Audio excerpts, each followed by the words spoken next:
네, 이어서 다음 소식도 전해드리도록 하겠습니다. 한 2주, 3주 음. 정도 됐었죠. 이제 딥시크의 아 그렇죠. 영향력이요. 추석이 아니죠. 설 설이죠. 연휴. 그쵸. 네. 설 연휴 중간에 좀 발표가 됐던 맞아요. 것 같아요. 근데 지금 이게 영향력이 거의 없다라는 주장을 또 누군가가 했습니다. 왔다 갔다 하죠. 그쵸. 지금 주장이 여기저기서 나오고 있는데 그렇다면 도대체 왜 과장됐냐라는 것에 대해서 한번 소식을 준비했습니다. 이제 지난해 노벨 화학상을 수상했습니다. 데미스 허사비스 구글 딥마인드 CEO인데요. 이 CEO가 중국 스타트업 딥시크의 AI 모델이 아마도 중국에서 나온 최고의 작품이다라고 칭찬을 일단은 음. 했어요. 칭찬하면서 근데 새로운 과학적 진보는 없었다라고 평가를 내렸습니다. 굉장히 따끔했을 것 같아요. 이 CNBC 보도를 살펴봤더니 이 CEO를 프랑스 파리에서 열렸던 AI 국제 정상회의를 앞두고 이날 구글 주최 행사에서 이 딥시크가 매우 훌륭한 엔지니어링을 할 수 있으면서 지정학적 규모에서 상황을 변화시킬 수 있음을 보여준다라면서 먼저 칭찬을 하긴 했습니다. 근데 기술적 관점에서 볼 때는 그렇게 큰 변화는 아니다라면서 다소 좀 부정적인 것을 내포하기 위해서 어느 정도 어. 이렇게 껍질을 만든 형태로 보여지고 있습니다. 여기에 덧붙여서 이 허사비셀은 실제로 새로운 과학적 진보는 없었고 거기서 좀 더 덧붙이게 된다면은 AI 분야에서 이미 알려진 기술을 사용하고 있다라고 하면서 이 딥시크 둘러싼 열풍이 약간은 음. 과장됐다라고 평가를 내리기도 했습니다. 근데 이제 AI의 가장 끝 마지막 단계는 AGI예요. 아마 그쵸. 많이 들어보셨을 테지만 인간이랑 지능이 거의 비슷할 만큼 높은 AI를 가지고 있는 걸 우리가 AGI, 범용 인공지능이라고 이야기를 하는데 이거에 대해서 나온 코멘트를 보면 사실 이것도 왔다 갔다 하긴 하는데 네. "5년 정도 남았을 수도 있다."라고 이야기를 했다고 해요. 근데 아마 기억하실지 모르겠지만 오픈 AI의 샘 올트먼도 그 얘기를 했었어요. 맞아요. 5년 정도면 이 AGI까지 도달할 수 있다."라는 이야기를 했었어서 아마 이게 그 내용이랑 거의 맥락은 좀 비슷한 것 같긴 하거든요. 그래서 사회가 좀 이를 대비하기 위해서 좀 혜택은 혜택대로 누리고 네. 뭔가 피해를 볼 수 있는 부분은 미리부터 좀 대비책을 마련해야 된다라는 코멘트를 같이 남겼다라고 합니다.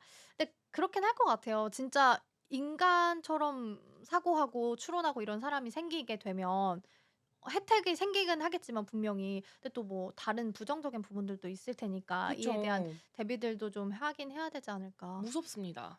왜요? 저의 이런 일자리를 뺏어갈까 봐. 대신 뭐 청소라든가 빨래를 해 주면 굉장히 좋을 것 그치. 같은데 맞아요. 집안일 해 주는. 맞아요. 근데 뭐 일단 일론 머스크도 뭐 "집안일을 하는 뭐 그런 로봇을 만들 것이다."라고 음. 하니까 그쪽에 있어서는 좀 긍정적인 것 맞아요. 같습니다. 뭐 혜택을 받을 수 있는 건 받고 또 네. 문제가 생길 수 있는 부분들은 미리 뭐 법적인 제재나 뭐 이런 부분을 마련해서 가야 되지 않나. 같이 어차피 성장해야 되는 거니까 같이 가야 되지 그러니까요. 않을까 싶습니다. 자 그럼 이번에는 자동차 이야기를 좀 해 볼까 합니다. 오늘 아침에 이제 나온 소식 보면 트럼프 대통령이 자동차, 제약, 반도체까지 이제 네. 관세 부과하는 내용에 대해서 검토하고 있다라는 게 속보가 좀 전달되긴 했는데 일단 어제 이제 중국산 자동차의 글로벌 점유율을 살펴보니까 역대 최대치를 기록했다라는 기사의 보도가 좀 있었습니다.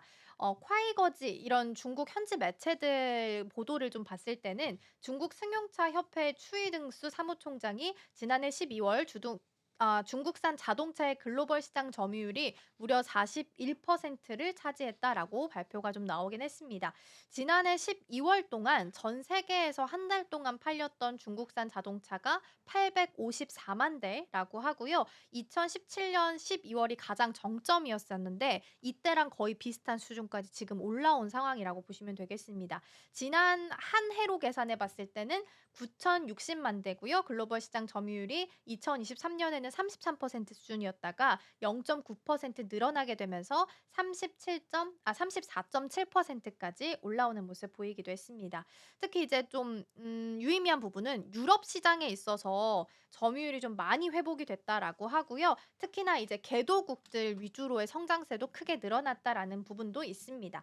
특히 비아디, 칠우이, 창안, 지리 이런 쪽에서의 성장도 굉장히 두드러졌다라고 하고요. 지난해 8월에 이제 중국 정부가 보조금 보조금을 지급을 한 바가 있습니다. 그래서 그때 이제 지원 정책을 받고 아마 사신 분들이 있었기 때문에 내수 시장이 좀 활성화되게 되면서 글로벌 시장 점유율도 점차적으로 좀 확장세를 보여가고 있다라고 분석이 좀 나오고 있고요. 중국이 이렇게 자동차 시장 안에서도 이렇게 점유율을 넓혀가는 모습을 보이고 있기 때문에 사실 우리 기업들 그리고 미국 기업들도 마찬가지지만 긴장을 할 수밖에 없는 상황인 것 같긴 합니다. 2016년에서 18년 때 그때 30% 초반이었다가 2019년에는 29%로 감소했다가 다시 좀 크게 2020년부터 반등세를 좀 보이기 시작을 했고요. 지금은 33에서 한 34% 정도 기록을 하는 상황이라 점점 이 파이가 좀 커지고 네. 있다라고 보시면 될 것 같습니다. 네, 그리고 여기서 조금 더 덧붙여 보자면은 지난해 중국 국내 시장만 살펴본다면은 신에너지차라고 불리죠. 전기차라던가 하이브리드차, 수소차 판매량이 전년보다 41% 증가하면서 역대 최고치를 또 기록하는 수치를 그려냈습니다. 이 정부가 전기차 대당 2만 위안, 하나로 따지면은 약 400만 원 정도 보조금을 지급하게 되면서 660만 대가 혜택을 받았습니다. 이 지난해 지급된 차량 보상 판매 보조금의 60% 이상이 신에너지차에 지급이 됐다라고도 합니다. 제가 또 얼마 전에 중국을 여행 갔다 왔잖아요. 아 맞아요. 네. 상해였죠. 네, 상해를 갔다 예예. 왔어요. 상해를 갔더니 정말 다 전기차밖에 그 없더라고요. 종류별로 다 타고 왔다고 다 하지 타고 않았어요? 왔어요. 비아디도 타 봤습니다. 어땠어요? 비아디 좋더라고요. 어. 비아디랑 그 R이란 차가 있거든요. 알 그냥? 리샹인가? 라는 차가 아. 있는데 사실상 그전까지만 하더라도 중국 차를 탈 일이 없었기 때문에 없죠. '이게 얼마나 기술력이 발전을 했을까?' 사실 음음. 의문심이 있었어요. 의구심이 있었는데 타 보고 나서 느낀 게 '어 비아디 한국 시장 진출한다고 하네? 그렇다면 아 잘 될까? 점유율을 더 늘릴 수 있지도 않을까?' 하지만 어. 저는 '현대차와 기아가 훨씬 더 우월하다.'라고 생각을 해볼 수도 있지 그러니까 않을까라고 이게 생각들고 제가 볼 때는 있습니다. 타는 사람의 성향에 따라 좀 다를 것 맞아요. 같긴 해요. 뭐 기능적인 부분을 본다면 사실 한국 차는 한국 사람들한테 맞춰져 있을 너무 잘 테니까 맞춰져 있죠. 당연히 현대 기아차가 우리가 이용하기엔 훨씬 더 편할 거고 중국 브랜드를 가지고 있다 하더라도 보면 특화된 기능이 또 따로 있을 너무 테니까 신기했어요. 맞아요. 아마 다르긴 하겠죠. 성향 따라 다를 것 같긴 해요. 맞아요. 저는 아무래도 한국차가 조금 더 애착이 가더라고요. 근데 이제 성장을 빠르게 했다라는 게 중요하다라는 거죠? 예. 그렇습니다. 알겠습니다.